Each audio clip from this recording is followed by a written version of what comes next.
Guys, gals and non-binary pals, the perilous journey to the shops at 3 minutes to 10 in the evening, when you know that failure to make it will result in an absence of coffee the following morning here, with rhyme signatures, the nerdiest music review, this side of being based on slightly embellished true events from a couple of nights ago, and let me tell you, I made it with seconds to spare. And today we're going to be doing a review of the new Versa album, A Voyage, A Destination, Part 2.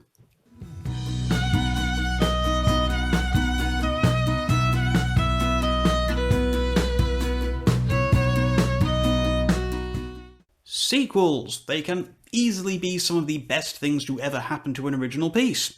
Take your Godfathers, your Toy Stories, Terminators, X-Men, Shrek, etc, etc. The fact is that sometimes the second part is an absolute blinder, somehow making even the excellent original seem diminished by comparison. Now, of course, not all sequels are built the same. One need look no further than the likes of RoboCop, Highlander, Predator, Jaws, Speed, etc, etc, to see that the number 2 can be just as much of a curse as it is a blessing. But why are we talking about movies here? This is a music review channel, and by golly, you're absolutely right. And honestly, it's because no one really does album sequels. Sure, there's a few examples out there here and there, but for the most part, album sequels aren't really a commonly done practice.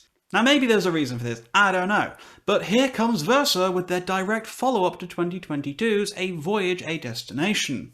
If you've been following the channel for a while now and remember when I dropped my review of the first pass back in the day, you'll also remember I was a rather big fan, so to say that part 2 was hot on my list of most anticipated albums of the year would be putting things very politely. But the real question we need to be answering here is this a Deer Hunter Act 2 or an Operation Mindcrime 2?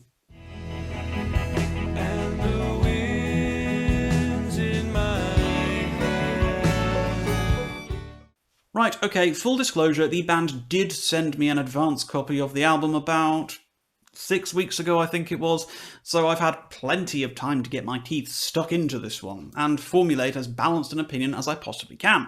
So with that little disclaimer out of the way, just who the devil are Versa? Hailing from British Columbia, the band itself consists of Jesse Bell, Matthew Dolmage and Hollis Longton on primary instrumental and songwriting duties, with the majority of the heavy lifting of the latter being carried out by Matthew. They've been knocking around for a little while now, so this is hardly their first foray into the world of progressive music. But this feels like it's easily their breakout piece. Now, the first album very much laid the foundations for what was to come, and I feel a certain sense of accomplishment on this new record that, while wasn't absent from the first outing, it was more in the, how shall I put it, developmental stages. We have quite a few notable guests turning up on this one. Ross Jennings from Haken lends his pipes to the 4th track Flew the Coop. Sam Vellen of Caligula's Horse provides excellent 6-string work to the massive epic of Artemis. Eric Gillette returns from his role on the first album to bring the rhythm on 5th track Lake of Luxury, and Michael True of the excellent prog band Moonletters provides the lead vocals to the aforementioned epic of Artemis. So it's easy to say that Versa have brought the goods on board with their guest appearances once again, just like they did in part 1. But as always, we need to address the elephant in the room. Is the band letting the guests carry the heaviest loads here? No, of course not, don't be ridiculous. A Voyage, A Destination Part 2 is a staggering achievement, a subtly brilliant blend of some of the best contemporary sounds of modern progressive rock, with tasteful nods to the past, and more importantly, a very generous look to the future.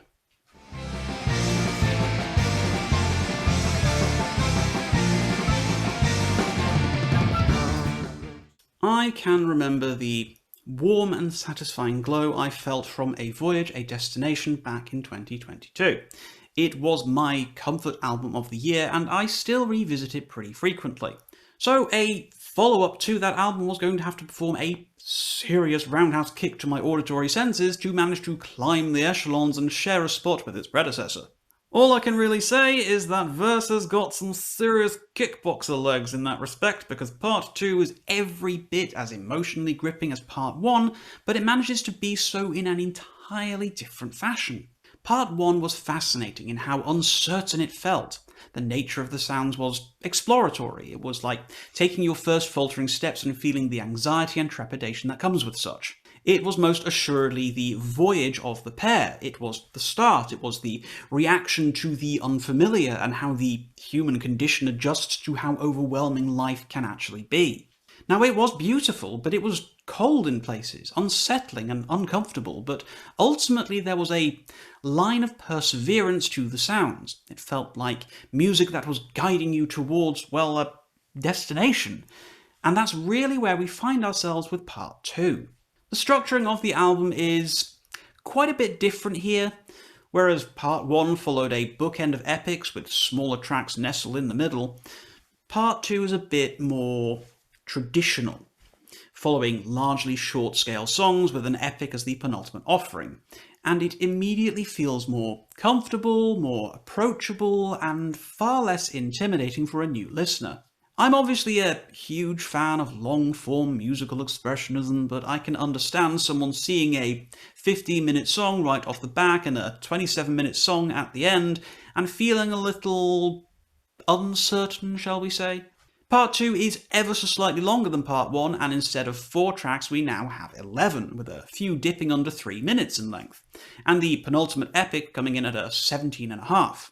I honestly think this serves the music much better, as it's easier to pick out individual moments, the record flows more succinctly than before, and the bigger picture is ultimately an album that feels more epic than it did before, despite the shorter individual song structures. And the album doesn't take especially long to get interesting as a result. The initial 98-second long prelude does a fine job of setting the scene, but it's the opening instrumental piece of breaking and entering that really hammers home the band's message. This record is going to leave you with goosebumps at nearly every single turn. From the elegant simplicity of its guitars and bass work to the breathtaking violins and incredible brass work, and then these delightful callbacks and leitmotifs to melodies from the first album, it is a home run of a track and a surefire favourite. Now, I mentioned Ross Jennings earlier, and his contribution on Flew the Coop is honestly absolutely outstanding.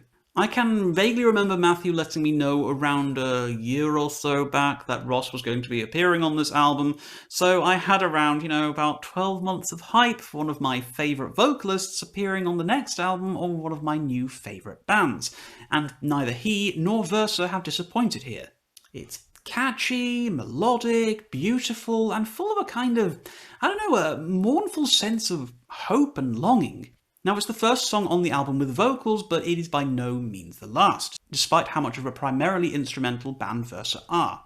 The 6th track of Bury Me at Sea is a simple little ballad, but what it lacks in musical complexity, it more than makes up for it in its elegant poetry about loss and finality, and after only a couple of listens, it fires up the Goosebump Factory all over again.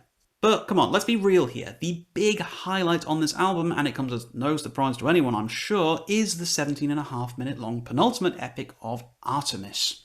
Kicking things off, you can tell that the guys have been listening to a lot of Moon Safari, as we have a gorgeous 30-second long multi-part harmony a cappella intro, not dissimilar to the track Constant Bloom, and it's every bit as captivating as the very best from Sweden's finest, who scored my Album of the Year accolade last year with Himmelbacken Volume 2. But much like the story of rocket ships and exploring outer space that the song reaches out towards, this is a grand and beautiful thing, and I'm pretty sure that the good ship Artemis is on the cover of the album in the bottom right, maybe. And I suppose the best way to describe this track is it's kind of a sci-fi Jethro Tull epic. Now, Versa have always impressed me the most when they take these long-form, sweeping musical vistas and just run with it. Artemis is in easy contention for Epic of the Year, and feels like the kind of music that I really wish Big Big Trainer put out earlier this year. But whereas BBT honestly kinda disappointed me, I can levy no such criticisms against Versa. This is a spectacular piece of music, full of the twists and turns you would hope for from a modern prog rock epic, and Michael True does a really marvellous job on the vocals department. There's a fragility and vulnerable edge to his delivery, and it works really fantastically in the context of the lyricism on this song. Now, any other band may be content to let this mammoth-sized track run down and call it a day. Job done, guys, we can all go home.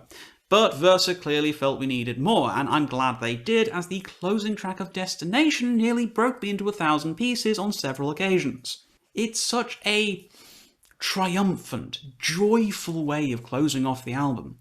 The more I listened to this piece and drew it up contextually against the first album, the more I felt the pieces of the puzzle all starting to slot into place.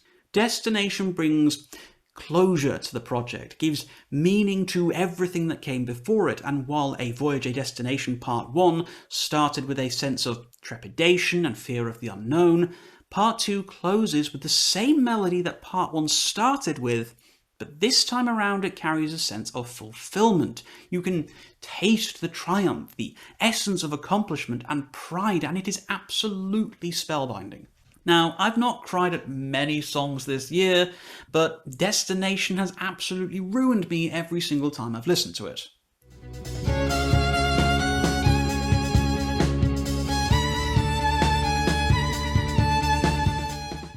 Right, cons.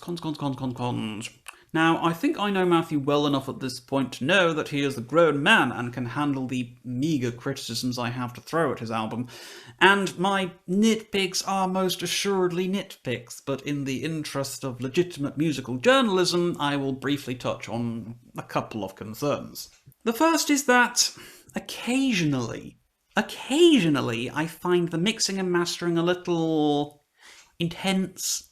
There are moments sort of here and there where an individual instrument is shoved so far forwards into the mix that I can't help but find it a little bit too overwhelming.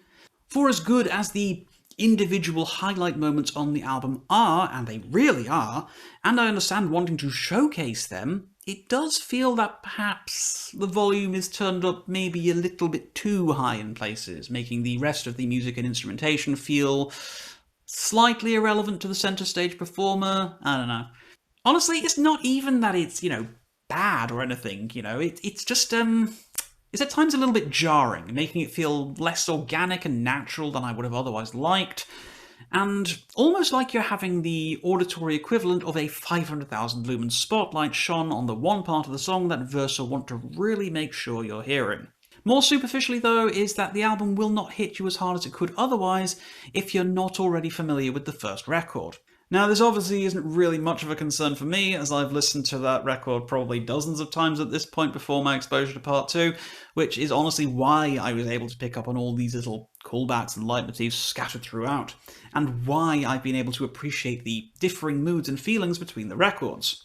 But someone coming into this album with no knowledge of the first will, simply put, not have as good of a time here. For better or for worse, this is a true sequel, and a sequel that simply isn't interested if you haven't spent time with the original. That's on you, that's tough luck.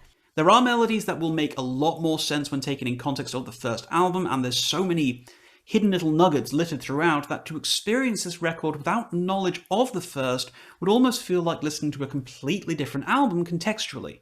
Now, obviously, take this particular criticism for what it's worth, though. A Voyage, A Destination Part 2 is still a magnificent work of art. It's just only going to really sucker punch you if you're a Part 1 veteran.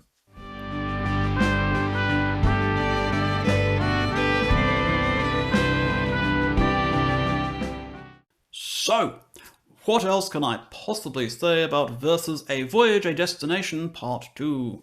I have been so excited for this album for the last 2 years, and while I understand the original intention was to have them both released within about 6 months of each other, life happened, delays happened, but, when all is said and done, this has been worth the wait and then some. In truth, I would have sat there waiting like Fry's dog in Futurama for this album, knowing that whatever was coming was going to hit me like a ton of bricks, and hit me this very much has done. Minor gripes and criticisms aside, I have found it very hard to pick fault with this record, and I've been scarcely able to pull myself away from it these last 6 weeks or so. This one comes out on October 4th, guys, and I cannot recommend enough that you grab a physical copy of this one. It is frankly one of the most beautiful albums of the year, and you can really feel the heartfelt passion for the music in every single note. Now, Versa aren't a huge household name in the prog community just yet, but if this record is anything to go by, boy, let me tell you, they're about to be. Please don't miss this one, guys. If you've got time to listen to part 1 before this comes out, please go and check that out first, and then submerge yourself in the exquisite waters of part 2. This is without a doubt a destination worth making that voyage for. This is all, of course, guys, just my opinion on the matter, so once you've checked this one out on October the 4th, please come back here and talk to me about your experiences with the album in the comments down below. Please do drop me a thumbs up if you liked the video. Please do tell all your friends about little old me, and please do consider dropping the channel a subscription if you've been enjoying my irreverent content so far. But until next time, guys, as always, keep your rhyme signatures pretty odd.